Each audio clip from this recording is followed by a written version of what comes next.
My name is Jack Warren, and I've been playing Santa Claus for 20 years. I also do a breakfast with Santa at Moen headquarters in North Olmsted for most of the last 10, 11 years or so as well.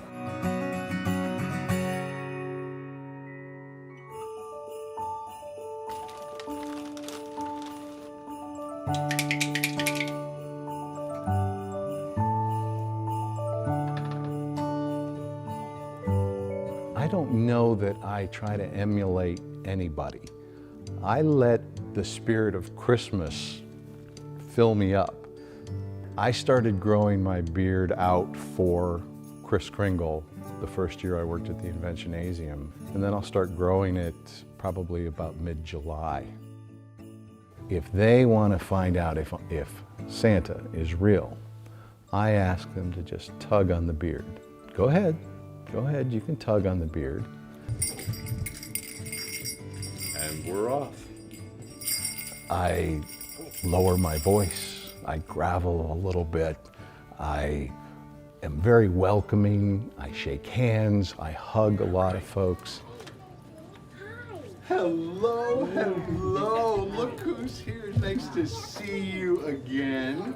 Look how tall you got this year. Oh my When I visit with goodness. children who are engaged and they're eager to sit on Santa's lap and they're eager to share their stories with Santa and their Christmas wishes, they hop right up, we nuzzle in together, and I go one by one and I'll share their ideas.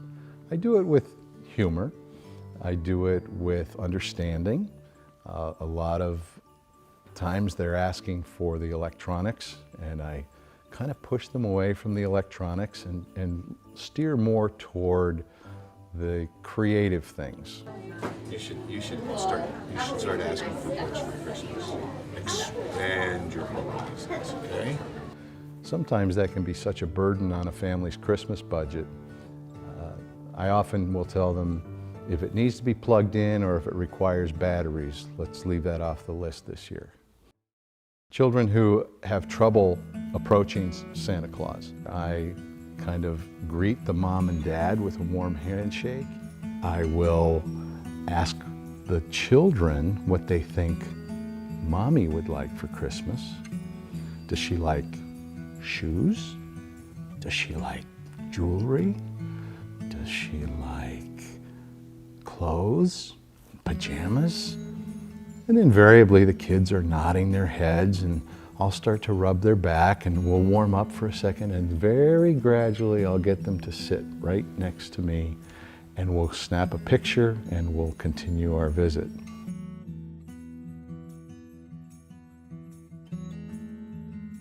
We had a young boy named Austin.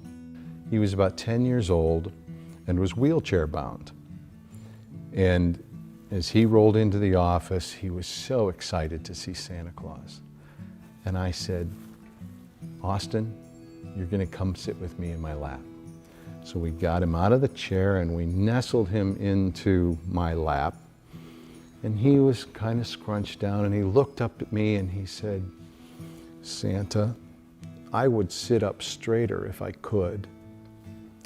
So tugging at my heartstrings, I reached for his belt and I hoisted him up nice and high. He was nice and high on my shoulder. And we started our visit, and I wanted to know what he had hoped for Christmas that year. And the whole time during the visit, he was twirling his fingers through my hair in the beard. We finished our visit, I hugged him, we put him back into his chair, and he wheeled out.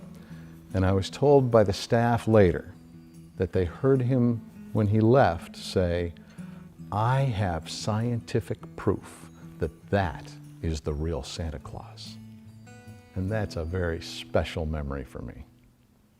People who play Santa Claus have a distinct responsibility to let that magic carry through for young people as long as it possibly can. In some respects, I expect to be Santa for the next 20 plus years. I really do. It's so enjoyable, it's so rewarding, it's such a special experience to be able to carry that through.